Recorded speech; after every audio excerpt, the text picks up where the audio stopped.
My name is Natasha. This started about 3 months ago, right after I broke up with my ex, Tibet. I am 23 years old, and I had just moved into my first apartment by myself. Before that, I always lived with roommates since college. The apartment was nothing special.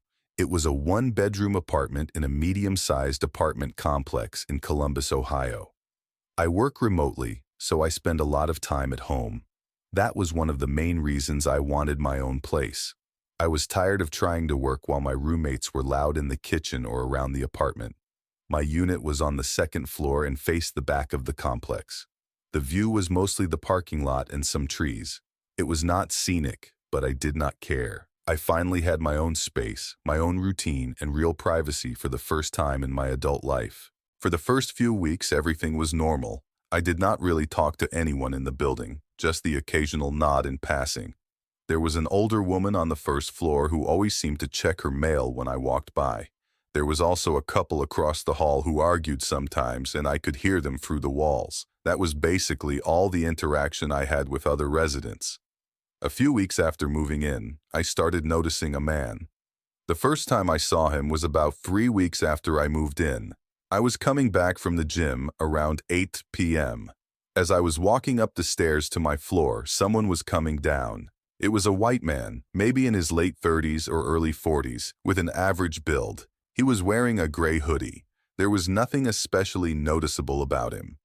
We had that awkward moment where we both moved to the same side of the stairs.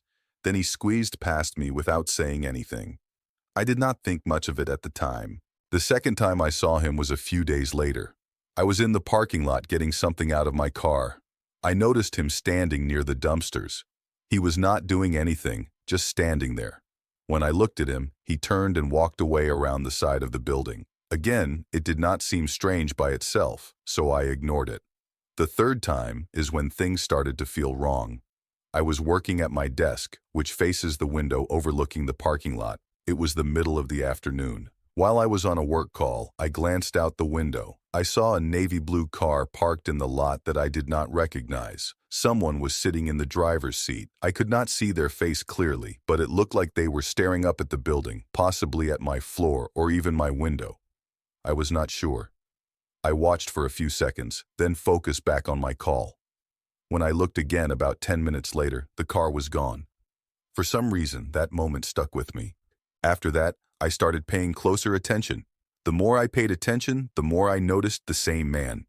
He was in the parking lot often, not every day, but enough to feel like a pattern. Sometimes he was walking through the lot. Other times, he was sitting in that same blue car, which I eventually realized was his. Once, I saw him standing near the stairs to my building, looking at his phone. He never looked directly at me, or at least I never caught him doing it. But I had the strong feeling that he was always positioned where he could see my apartment. I kept telling myself I was being paranoid. The apartment complex was not very large. If someone lived there and had a similar schedule to mine, it would make sense to see them often. I had never actually caught him doing anything illegal. He was not following me or talking to me. He was just there. Then something happened that I could not explain away. I have a very regular routine. I go to the same gym at the same time most days. Twice a week, I stop at a specific Chipotle on the way home. That Chipotle is about a 15-minute drive from my apartment and in a completely different part of town. It is not near anything else and not on a main road. You only go there if you mean to.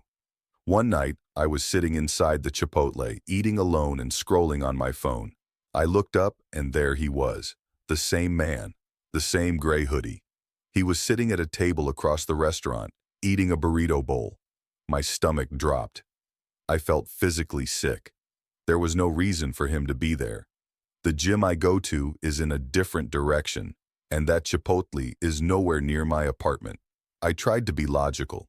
Chipotle is popular, and he was just eating, but I could tell he was watching me. Not obviously. He would look down at his food, then glance up at me, then look down again. I could feel it. When I stood up to leave, I swear he started gathering his things too. I walked quickly to my car. I did not run, but I moved fast. I got inside, locked the doors, and sat there for a moment. When I looked back at the restaurant, I could not see him through the windows. I did not know if he came outside or not, but I did not want to stay. On the drive home, I kept checking my mirrors. I did not see anyone following me, but I still took a strange route just in case. It was probably unnecessary, especially since he already knew where I lived, but I was scared. When I got back to my apartment, I turned off the lights and sat in the dark for about an hour, watching the parking lot through my window. I never saw him or the blue sedan. Eventually, I convinced myself I had overreacted and went to bed. The next morning, I looked outside like I had been doing every day since this started. The blue sedan was there again, and someone was sitting inside it. This time, I called the police. I felt stupid calling. I did not even know how to explain it. Basically, I told them there was a man I kept seeing, and it made me uncomfortable. The officer I spoke to was polite, but it was clear he thought I was paranoid. He said they could send someone to check the parking lot, but unless the man was doing something illegal, there was not much they could do. He suggested I start documenting everything, writing down dates and times, and taking pictures if possible.